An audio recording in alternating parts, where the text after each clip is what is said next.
Oke guys, welcome back to Daily Charting with Toshi, di mana kita akan daily chart your favorite cryptocurrencies. Oke, dalam 24 jam terakhir, cryptocurrency market meningkat sebesar 0,97%.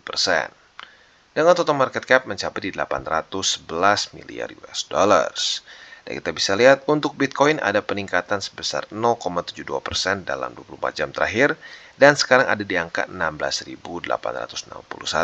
Ya, jadi kalau kemarin kayak sekitar 18.600-an. Ya, jadi nggak ekstrim tapi lumayan. Untuk Ethereum dia lebih signifikan ya sebesar 1,44% peningkatan 24 jam terakhir di angka 1210 ya.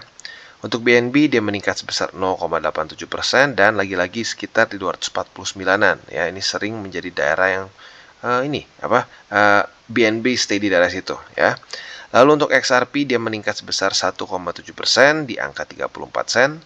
Dogecoin dia malah terkoreksi sebesar 0,78% di angka 7 senan. Dan Cardano terkoreksi sangat tipis sebesar 0,01% di angka 25 sen. Untuk Polygon Matic dia terkoreksi tipis juga sebesar 0,2% di angka 79 sen ya.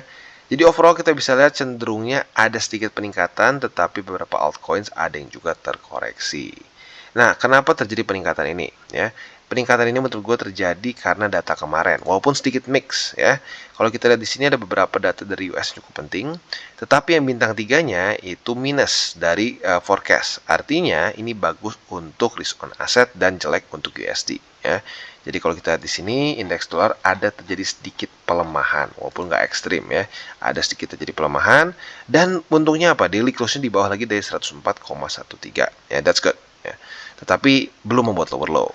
Nah, ini tentunya membuat risk on asset cenderung sedikit bisa bernafas. Ya, jadi untuk hari ini, ini buat yang kemarin ya. Untuk hari ini kita lihat akan ada data juga seingat gua ya. Kalau kita di sini akan ada data existing home ya dan consumer confidence. Ini dua hal penting karena ini ngomongin soal demand dari di US ya. Yang satu demand dari properti dan yang mungkin nih consumer confidence lebih ke overall ya. Harapannya sama ya, dua-duanya lebih rendah daripada forecast. Dan ada satu lagi, crude oil inventories juga lebih rendah, sama-sama kita berharap juga lebih rendah daripada forecast ya. Jadi hari ini bisa dibilang akan cukup penting ya, dan ini semua datanya akan keluar secara bersamaan ya. Paling mungkin yang crude oil inventories yang sedikit berbeda di jam 10 dan setengah 11 ya. Jadi nanti malam kemungkinan besar akan terjadi volatilitas ya.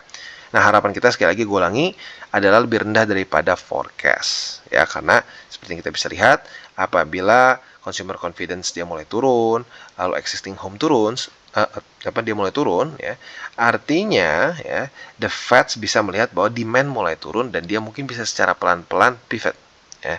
Jadi itu yang kita tunggu ya. Dan selanjutnya kita akan ke news ya.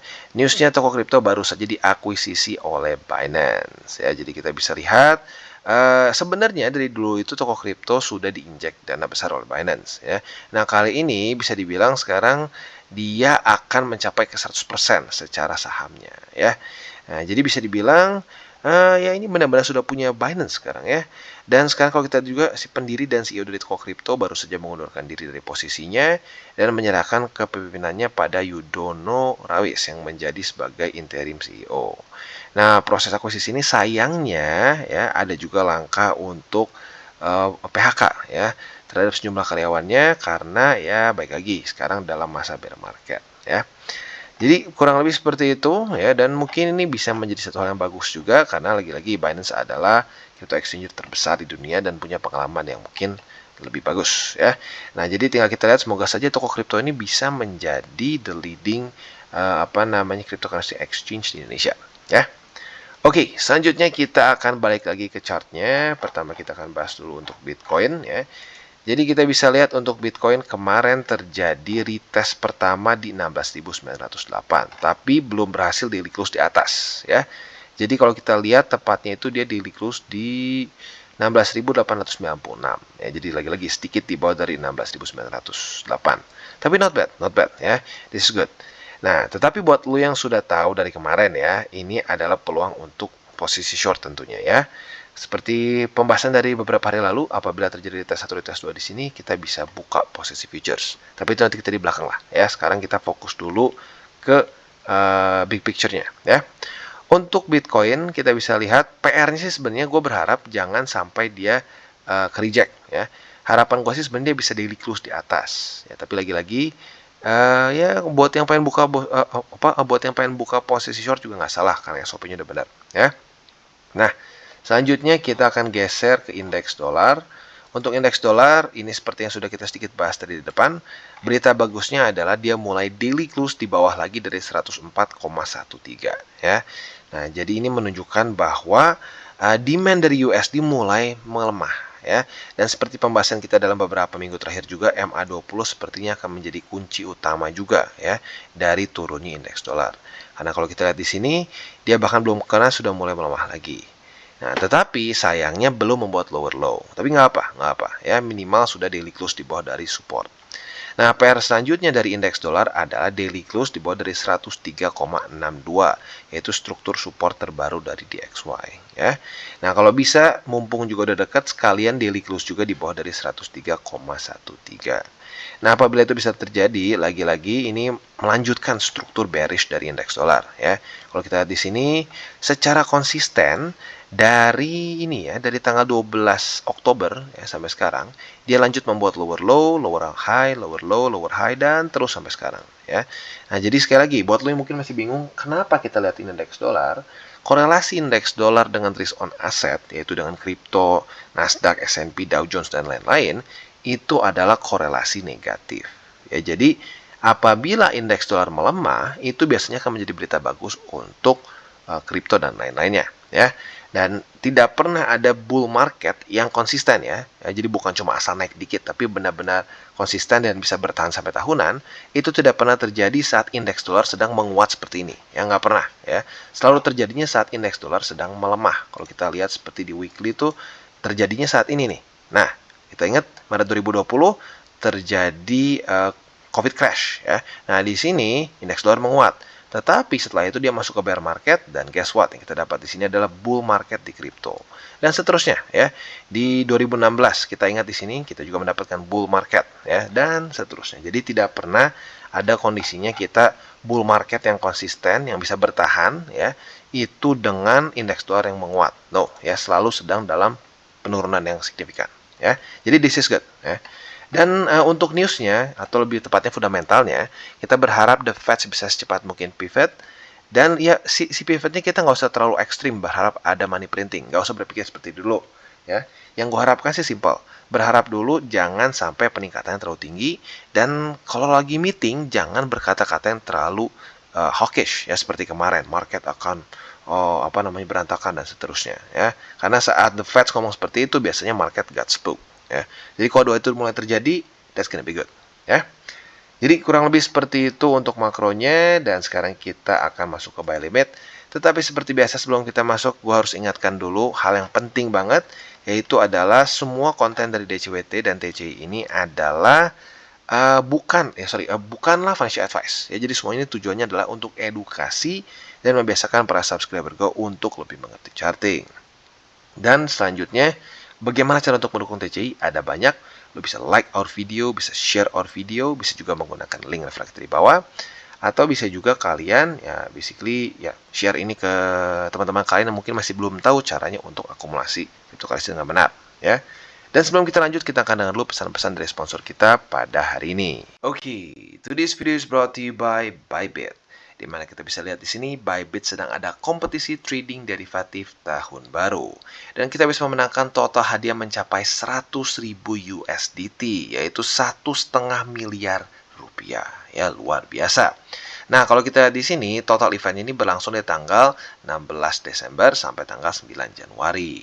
Lebih tepatnya untuk pendaftaran dari tanggal 16 Desember sampai 5 Januari dan periode perdagangan dari tanggal 23 Desember sampai 9 Januari. Jadi buat lo yang tertarik masih ada waktu ya. Nah, kalau kita lihat sekarang ya, total hadiahnya di 4.000, nanti bisa mencapai 50.000 dan sekarang sudah ada 561 peserta yang bergabung dan ada 30 perkiraan pemenang ya. Nah, jadi bagaimana cara untuk bisa mendaftarkan diri kalian? Yang pertama, klik tombol daftar sekarang untuk mendaftarkan diri ke kampanye ini. Yang kedua, miliki setidaknya 50 USDT atau aset yang bernilai setara dalam akun derivatif Anda, tidak termasuk akun sekunder. Dan kompetisi ini hanya diikuti oleh pengguna dari Indonesia, Thailand, dan Filipina saja, ya. Nah, peringkat kompetisinya juga akan diupdate secara real time, ya. Nanti akan diperbarui setiap hari Selasa dan Jumat sekitar pukul 5 waktu Indonesia Barat. Tentunya 5 sore di sini, ya. Nah, jadi acara pertama yaitu adalah kompetisi volume perdagangan individual dan menangkan 50.000 token USDT.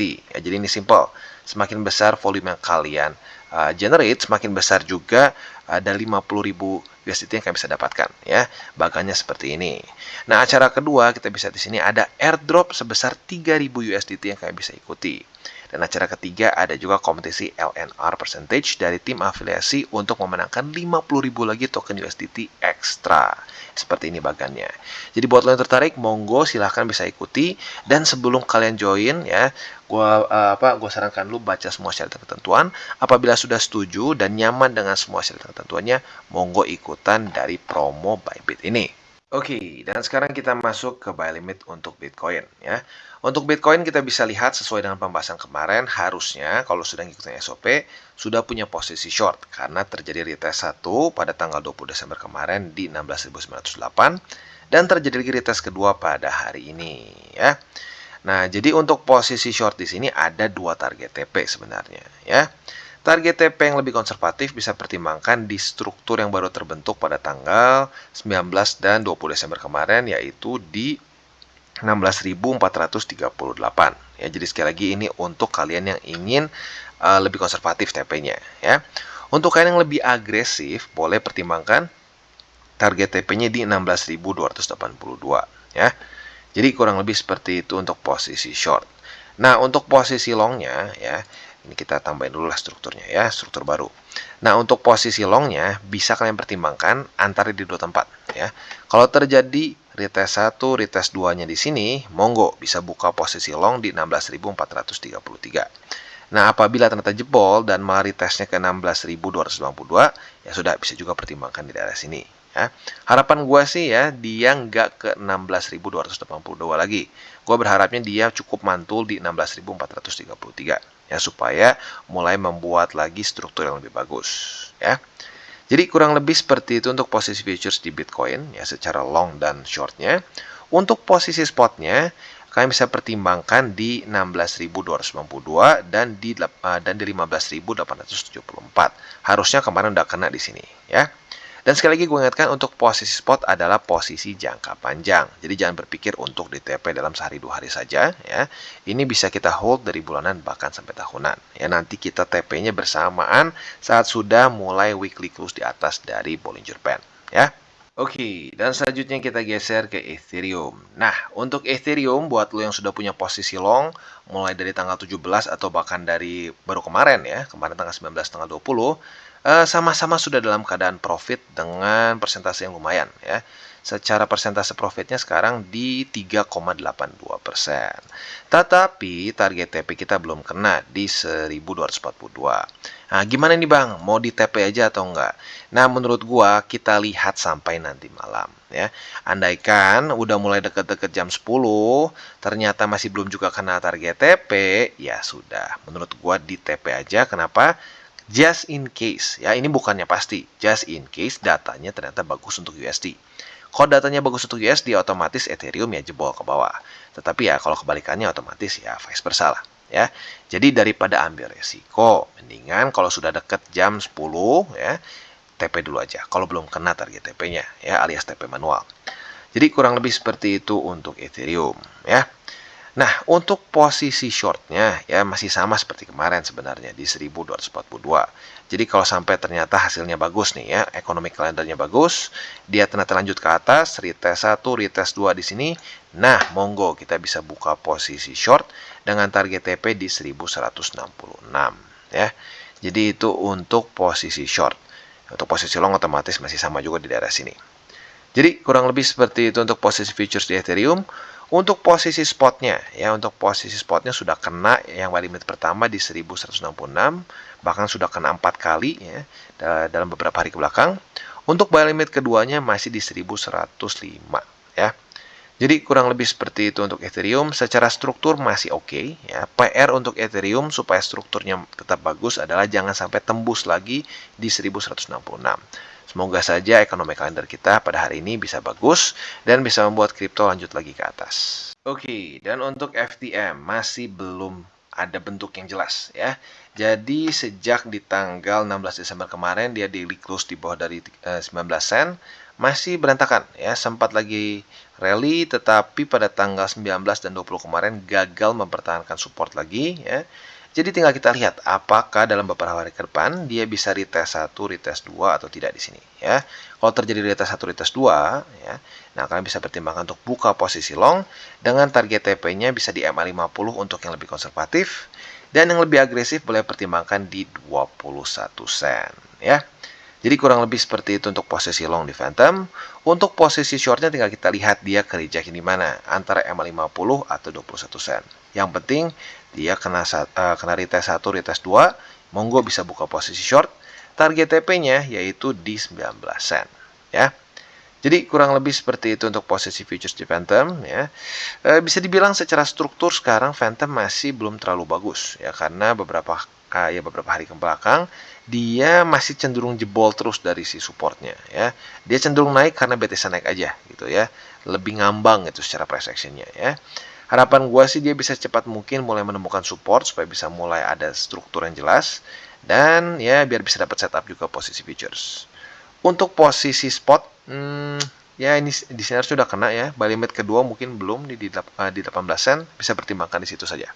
Jadi kurang lebih seperti itu overallnya untuk Phantom. Oke, dan selanjutnya kita geser ke BNB dan untuk BNB kita bisa lihat dia kemarin price actionnya masih sedikit sideways ya dalam 3 hari ke belakang lah ya. Kalau kita di sini sepertinya mulai terbentuk daerah resisten di daerah 251 sesuai dengan pembahasan tadi di depan ya. Daerah 250-an ya itu mulai sedikit menahan harga BNB. Tapi not bad karena kemarin ini Binance sedang kena FAT yang luar biasa besar ya. Terus-terusan diserang dengan ya jujurnya apa ya, sedikit aneh lah jujurnya menurut gua ya, karena itu investigasi yang sudah berlangsung dari 2018 dan pas banget, convenient banget mulai diserang lagi setelah SBF masuk penjara dan setelah basically CZ dalam tanda kutip disalahkan untuk kehancuran FTX ya. That's kind of weird menurut gua ya. Tapi nggak apa, secara TA-nya tinggal kita lihat saja apakah dia akan retest ke resisten atau ke support ya. Kalau terjadi retest ke 263,6, retest 1, retest 2, kita bisa pertimbangkan buka posisi short ya. Nah, posisi shortnya ini target TP-nya yang cenderung agresif boleh di 230, yang lebih konservatif mungkin bisa pertimbangkan di 240 atau kalau mau lebih konservatif lagi bisa juga di sini ya, di 250. Jadi kurang lebih seperti itu untuk posisi shortnya. Untuk posisi longnya tinggal nyontek ke tanggal 16 dan 17 Desember lalu. Kalau terjadi retest 1, retest 2 di struktur ini, monggo bisa buka posisi long. Sama target TP-nya yang konservatifnya bisa pertimbangkan di 250. Yang agresifnya boleh di 263,6. Jadi kurang lebih seperti itu untuk posisi futuresnya. Untuk posisi spotnya sekarang kita hanya ada satu saja buy limit yaitu di 230,8 saja. Oke, dan sekarang kita masuk ke Matic. Nah, untuk Matic kita bisa lihat ya, kemarin sedikit ditinggal sehari sudah langsung kebuka posisi long ya. Buat lo yang sudah tahu SOP di DCWT ya, sayangnya kemarin gua nggak sempat update karena memang gua keluar kota juga jadi nggak bisa bikin DCWT. Tapi buat lo yang sudah tahu SOP-nya harusnya sudah buka posisi long. Karena terjadi retest 1 di sini dan retest 2 di sini ya. Jadi posisi long sudah terbuka, target TP seperti biasa 200 atau di 80 sen dan dua-duanya kena kemarin ya. Jadi congratulations bagi kalian yang sudah buka posisi longnya. EMA 200 kena profit 3,69% dan di 80 sen yang lebih agresif dapat 5,15% ya. Not bad, hanya dalam waktu sehari saja. Nah, itu untuk posisi futuresnya ya. Untuk posisi long. Untuk posisi shortnya kita bisa lihat sudah terjadi retest pertama di 80 sen. Jadi, kita bisa pertimbangkan untuk buka pending order sekarang di 80 sen. Walaupun dengan pertimbangan ya, hati-hati, hari ini ada 3 data ekonomi kalender. Jadi, kalau sampai ternyata 3-3-nya ini merah ya atau jelek untuk USD, ada probability posisi shortnya bisa ya tembus ya, alias bisa cut loss besok. Ya, jadi buat kalian yang pengen buka posisi short, terutama di Matic dan BTC yang sudah terbentuk ya, secara setupnya sudah terbentuk, hati-hati ya, hati-hati, ada kemungkinan kalau ini hasilnya bagus untuk kripto ya berarti ada kemungkinan jebol ya. Jadi kurang lebih seperti itu ya untuk Matic dan DCBT kita pada hari ini. Seperti biasa gue harus ingatkan, jangan over leverage ya dalam kondisi market apapun juga, di market apapun juga, di aset kelas apapun juga, jangan sampai over leverage dan jangan pakai uang panas. Itu 2 aturan paling penting ya. Nah, setelah itu kalian boleh fokus ke TA, fundamental dan lain-lain ya. Jadi kurang lebih seperti itu. Oke guys, jadi itu adalah akhir dari segmen DCWT kita pada hari ini. Dan jangan lupa bagi kalian yang merasakan manfaat dari segmen ini, jangan lupa untuk share ke teman-teman kalian. Dan apabila lu pengen mensupport channel kita, ya TCI, jangan lupa untuk menggunakan link referral kita di bawah. Nggak wajib ya, tetapi apabila lu menggunakan link referral kita di bawah, ada macam-macam ya, dari Bybit, Huobi, Maxi, toko kripto, dan banyak lagi ya. Ya, walaupun nggak wajib, tapi kalau menggunakan link referral kita, lu secara langsung membantu perkembangan dari TCI. Dan satu lagi, jangan lupa juga untuk join Telegram group kita, di mana kita bisa ngobrol-ngobrol santai mengenai dunia cryptocurrency secara 2 arah.